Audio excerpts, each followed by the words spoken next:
Racism has marred the history of America, and it still exists. Asking why falls squarely in the historian's wheelhouse. The focus falls on systemic racism in mid-19th century America in this edition of United States History Online. I'm Tom Army. We all know that racism exists in America.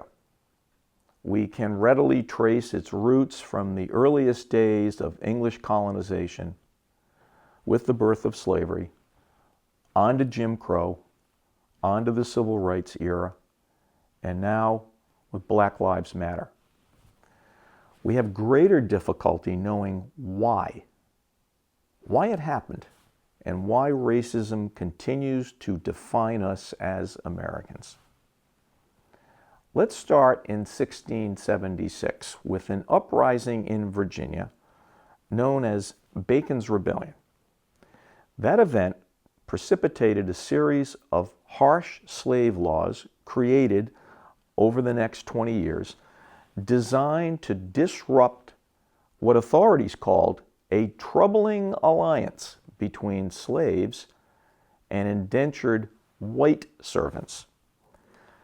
During the 18th century, colonial governments enacted even more stringent statutes to reinforce slavery and the inferiority of blacks. Society found ways to remind poor, non-slaveholding whites that regardless of their economic status, they were not at the bottom of the South's social hierarchy. The South, however, did not have a monopoly on this evolution of racism.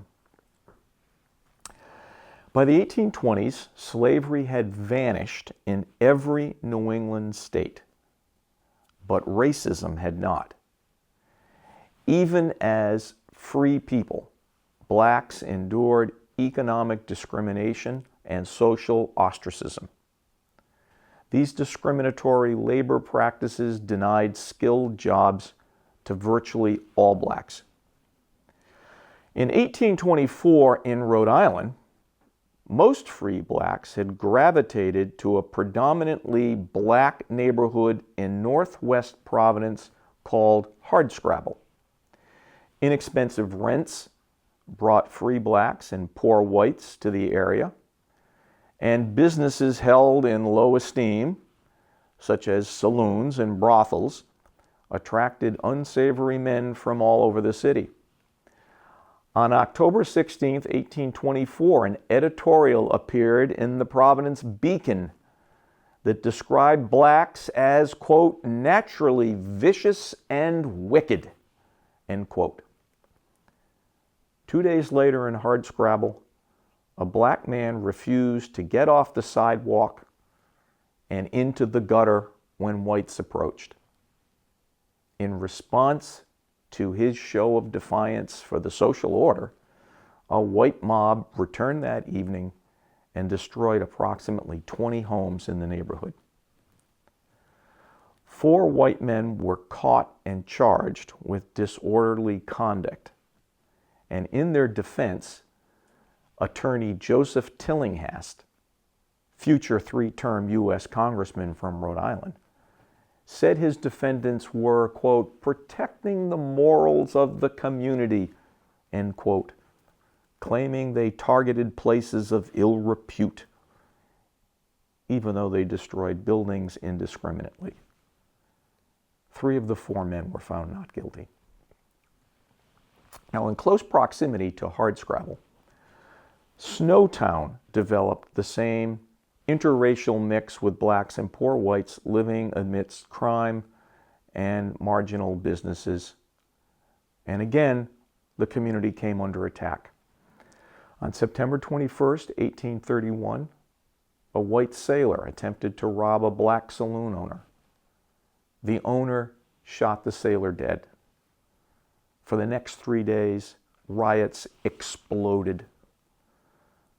finally requiring the governor to call out the militia to stop the destruction of property and assaults.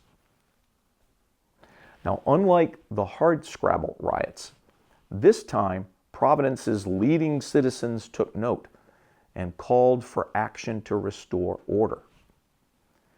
Eventually, the city of Providence created a new government, and in the charter, they put in place strong policing power.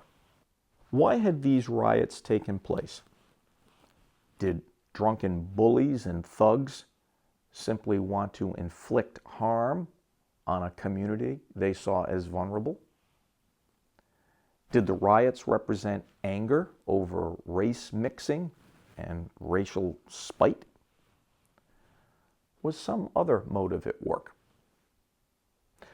Professor Joanne Pope Mellish of Eastern Kentucky University has suggested a motivation even more nuanced.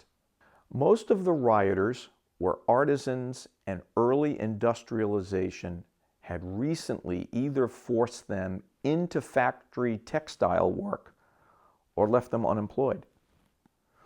Black unemployed artisans, who made up the population of Hardscrabble and Snowtown, became their competition for these factory jobs.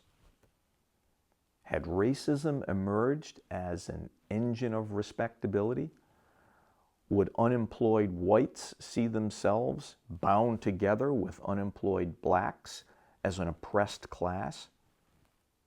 Or would whites exchange the feeling of respectability and pride they once had in their work for a racial anodyne? Did an economic disruption trigger racism as a tool for some to hold on to and to hold their self-respect and social power? When everyone faces the same insecurities in life, why can we not share self-respect and social power with everyone? As a history student, what did the riots in Hardscrabble and Snowtown say to you? Do those riots help explain the pushback to the Black Lives Matter movement? Do we fear refugees because we believe they will attack us? Do we believe refugees will take our jobs? Do all immigrants have the potential to take our jobs? Do we target Middle Easterners just because they practice a different religion than we do? America promises a land of inclusiveness. But do we really mean that only when white society can control the terms of that inclusiveness? What do you think?